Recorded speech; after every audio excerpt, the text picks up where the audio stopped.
उद्या ध्वजारोहण होत आहे. पालकमंत्री पदाचा तिढा अद्यापही सुटलेला नाहीये.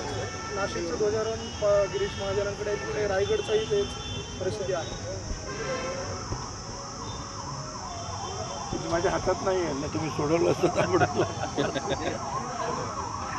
महाराष्ट्र सगळ्यांचा आहे, सगळ्यांना याच्यासाठी आनंद झालेला आहे. आणि त्यावेळेला मी मगाशी सांगितल्याप्रमाणे काँग्रेसशी सुद्धा काही लोक म्हणजे भाऊसाहेब हिरे त्यांनीसुद्धा वेगळी मीटिंग घेतली काँग्रेसची आणि संयुक्त महाराष्ट्रात पाठिंबा दिला होता.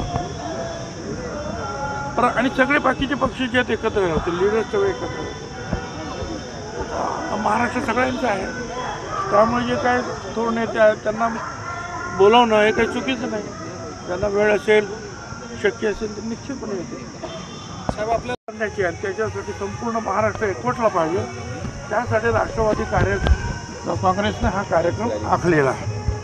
आणि म्हणून गावागावातून महत्त्वाच्या ज्या उदाहरण येवल्यातून मुक्तिभूमी असेल, कुठे गोदावरी पाणी असेल, गोदावरी गंगे दक्षिण गंगा, वेगवेगळ्या मंदिरात सगळे एकत्र येऊन आपण ज्या 1 मेला जो आहे मुंबईमध्ये जांभोरी मैदानावर कार्यक्रम आहे हुतात्म्यांना वंदन करण्यासाठी.